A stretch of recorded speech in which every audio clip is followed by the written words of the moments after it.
మనం చూసాం జగన్మోహన్ రెడ్డి మంగళవారం రోజు విశాఖ సదస్సులో మాట్లాడడం జరిగింది. అక్కడ ఒక పవర్ పాయింట్ ప్రజెంటేషన్ కూడా పూర్తిగా 1 గంట 50 నిమిషాల సదస్సు దాంట్లో జరిగిన దాంట్లో పూర్తిగా అదంతా జగన్ నాటకమే అనిటు ప్రజలు కావచ్చు లేదంటే ప్రతిపక్షాలు కూడా ఆరోపణలు చేస్తున్న పరిస్థితి.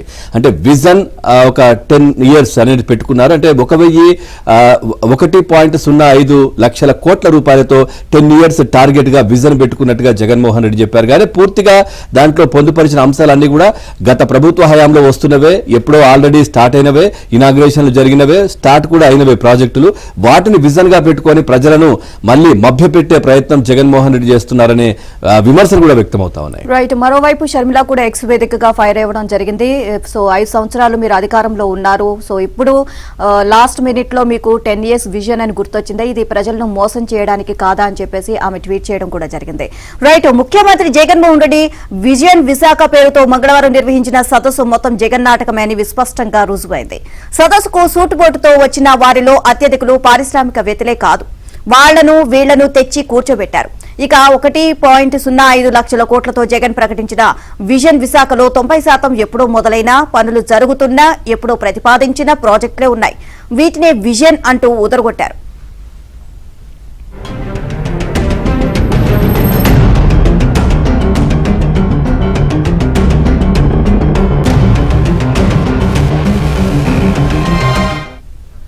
విజన్ అంటే భవిష్యత్తు ప్రణాళిక, భవిష్యత్తును మార్చే వ్యూహం.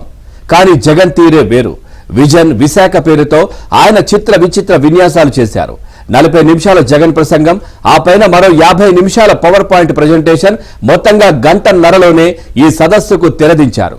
విశాఖ నగరాభివృద్ధిపై చిత్తశుద్ధితో జరగాల్సిన చర్చను ఒక ప్రహసనంగా మార్చేశారు. 10 ఏళ్లలో 1.05 లక్షల కోట్లు ఖర్చు పెట్టి విశాఖను అభివృద్ధి చేస్తామని జగన్ గొప్పగా ప్రకటించారు. అందులో 90% పాత ప్రాజెక్టులే, అందులోనూ అత్యధికం కేంద్ర ప్రభుత్వానికి చెందినవి. విశాఖపట్నం చెన్నై ఇండస్ట్రియల్ కారిడార్ పనులు గత దశాబ్ద కాలంగా జరుగుతున్నాయి. వాటిని కూడా సీఎం తన విజన్లో చేర్చేశారు.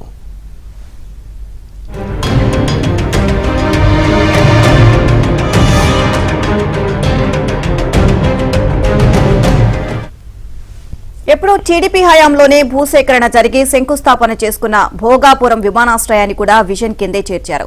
విశాఖపట్నం పోర్టు సభవరం నుంచి శీలానగర్ వరకు, శీలానగర్ నుంచి పోర్టు వరకు సాగరమాల కింద కేంద్రం 1550 కోట్లతో నిర్మిస్తున్న రహదారి పనులకు విజన్ రంగు పులిమారు. ఎన్టీపీసీ సంస్థ గ్రీన్ హైడ్రోజన్ ప్రాజెక్టుకు 20,225 కోట్లు వెచ్చిస్తుండగా అది కూడా తన పనితనమే అని జగన్ బిల్డప్ ఇచ్చారు. కేంద్ర ప్రభుత్వ సంస్థలకు చెందిన హెచ్పీసీఎల్ విస్తరణ, రాంబెల్లి ప్రాజెక్టులను కూడా తన ఖాతాలో వేసుకున్నారు. ఇవన్నీ ఇప్పటికే ప్రారంభమై పూర్తయ్యే దశలో ఉన్నాయి.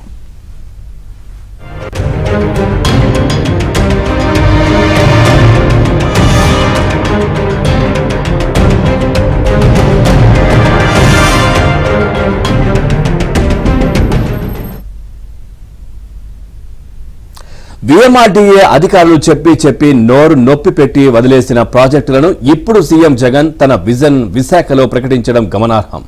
సిరిపురంలో మల్టీ డబుల్ కార్ పార్కింగ్ భవనాన్ని 87.5 కోట్లతో 4 ఏళ్లుగా నిర్మిస్తున్నారు. దానిని భవిష్యత్తు ప్రణాళికలో చూపించారు. హిస్టరీ పార్కును అధికారంలోకి వచ్చిన కొత్తలో 108 కోట్లతో ఆయనే శంకుస్థాపన చేశారు. ఇప్పటిదాకా దాని డిపిఆర్ తయారు చేయలేదు. కైలాసగిరిపై ప్లానిటోరియం అని ప్రకటించి చాలా కాలమైంది. కొత్తగా కన్వెన్షన్ సెంటర్ కు 220 కోట్లతో నోటిఫికేషన్ ఇచ్చారు. ఇది ఒక్క అడుగు కూడా ముందుకు పడలేదు. ఈ రెండింటిని ఇప్పుడు విజన్ లో చూపించారు. ఇదే అంశానికి సంబంధించి మరిన్ని అప్డేట్స్ మాకు స్పోనెంట్ నాయుడుని అడిగి తెలుసుకుందాం. నాయుడు, విజన్ విశాఖ అంటూ సో ప్రజలను మోసం చేస్తున్నారు జగన్ అనే తీవ్ర విమర్శలు అయితే వ్యక్తమవుతున్నాయి. ఓవరాల్ గా దీనికి సంబంధించి అప్డేట్స్ ఏంటి?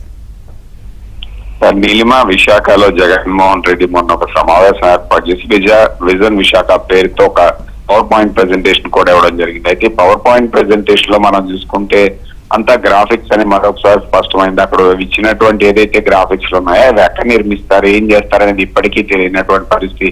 జగన్మోహన్ రెడ్డి చూపించినటువంటి ఐకానిక్ టవర్స్ కావచ్చు, లేకపోతే సెక్రటేరియట్ కావచ్చు, మిగతా అన్ని కూడా ఒక విజువలైజ్డ్ మాత్రం చూపించారు. మరోవైపు ఏదైతే విజన్ విశాఖ డాక్యుమెంట్ లో చూపించినటువంటి 1 5,000 కోట్ల రూపాయలు పెట్టుబడులు పెడతామని చెప్పారు. అవన్నీ కేంద్ర ప్రభుత్వానికి చెందినటువంటి హెచ్పిసిఎల్ విస్తరణ కావచ్చు, ఎన్టీపీసీ కావచ్చు, అలాగే సాగర్మాల ప్రాజెక్టులు కావచ్చు, అలాగే భోగాపురం 6 లైన్ రోడ్స్ కావచ్చు, భోగాపురం డెవలప్ కావచ్చు, ఇవన్నీ కూడా కేంద్ర ప్రభుత్వం గతంలో ప్రారంభించినవి తప్పితే కొత్తగా అయితే జగన్మోహన్ రెడ్డి చేసిన లేదు. మరోవైపు ఏదైతే విశాఖలో ఉన్నటువంటి విఎంఆర్టీకి సంబంధించినటువంటి ప్రాజెక్టులు ఉన్నాయి, కైలాసగిరి కొండపైన ఉంది, అలాగే దాని ముందున ఒక మల్టీ లెవెల్ పార్కింగ్ ప్రాజెక్ట్ ఒకటి ఉంది, హిస్టరీ పార్క్ ఒకటి ఉంది. ఇవన్నీ కూడా గతంలో ఇవన్నీ కూడా విజన్ విశాఖలో చేర్చి విశాఖని డెవలప్ చేస్తాం, ఫ్యూచర్ లో ఇన్ని పెట్టుబడులు పెడతాం అంటూ చెప్పినటువంటి పరిస్థితి. అసలు విశాఖకు ఉన్న పొటెన్షియాలిటీ ఏంటి, విశాఖలో కొత్తగా ఏం డెవలప్ చేయొచ్చు, భవిష్యత్తులో ఏమొస్తాయి, ఇలాంటి విషయాలు ఎక్కడా కూడా విజన్ డాక్యుమెంట్ లో లేవనేది మరోసారి స్పష్టం అవుతుంది. మరోవైపు ఇదంతా కేవలం ఏంటంటే ఎన్నికల స్టంట్ కోసం జగన్మోహన్ రెడ్డి ఈ ప్రాజెక్టులు ఏవైతే నడుస్తున్నప్పుడు ఏదైతే ఉందో విస్తరణకు సంబంధించి కూడా ఎప్పటి నుంచో ఈ కోస్టల్ కారిడార్ పనులు జరుగుతున్నాయి, ఆ పనులను కూడా ఇందులోనే చూపించినటువంటి పరిస్థితి. అయితే జగన్మోహన్ రెడ్డి చూపించిన దాన్ని బట్టి మనం గమనించాల్సింది ఏంటి అంటే విశాఖ ప్రజలు కావచ్చు, రాష్ట్ర ప్రజలను కావచ్చు, ఇక్కడ పెట్టుబడులు పెడుతున్నాం, కోట్ల రూపాయలు వస్తున్నాం అనే ఒక అబద్ధాలను మాత్రం ఆ వేదికగా చెప్పారు. మరోవైపు పారిశ్రామికవేత్తలు కావచ్చు, లేకపోతే ఇక్కడ ఉన్న ఎక్స్పర్ట్స్ ఉన్నారు, కానీ వీళ్ళు ఎవరి నుంచి కూడా అభిప్రాయాలను కావచ్చు, సూచనలు కావచ్చు తీసుకొని తయారు చేస్తుంటే బాగుంది. ఇదంతా ఇక్కడ జరుగుతున్న ప్రాజెక్ట్స్ ని ఉన్నటువంటి ప్రాజెక్ట్స్ ని విజన్ అంటూ చెప్పేటువంటి ప్రయత్నం అయితే చేశారు. అక్కడికి వచ్చినటువంటి వాళ్ళు కూడా 40% మాత్రమే పారిశ్రామిక వర్గాల్లో వాళ్ళకి సంబంధించిన వాళ్ళు, లేకపోతే వాళ్ళకి సంబంధించిన ఆఫీసులో పనిచేసే వాళ్ళు ఉన్నారు. మిగతా 60% మందిని బయట వాళ్ళను, లేకపోతే మిగతా కొంతమంది విద్యార్థులు, మరి కొంతమంది యూనివర్సిటీ సిబ్బందిని వీళ్ళందరినీ నింపి ఆ కార్యక్రమం తూతూ మంత్రంగా జరిపినటువంటి పరిస్థితి ఉంది. కేవలం ఏంటంటే ఒక పొలిటికల్ హైప్ కోసం నేను విశాఖపట్నం వస్తాను, విశాఖపట్నంలో ఉంటాను అని చెప్పడం కోసమే ఆ సమావేశం ఏర్పాటు చేసి సంఘ ఆర్భాటాలతో ఈ విజన్ డాక్యుమెంట్ ని లేకపోతే విజన్ విశాఖని రిలీజ్ చేసినట్టు తెలుస్తుంది. దీనిపైన విశాఖ వాసులు కాబట్టి ప్రతి ఒక్కరు కూడా ఖచ్చితంగా ఇది అంటే విజన్ కాకుండా జగన్మోహన్ రెడ్డి ప్రజలను మోసం చేస్తున్నారని మరోసారి స్పష్టమైందని చెప్పి ప్రతి ఒక్కరు చెప్తున్నటువంటి పరిస్థితి అయితే మనకు కనిపిస్తుంది. Right, thank you Naidu.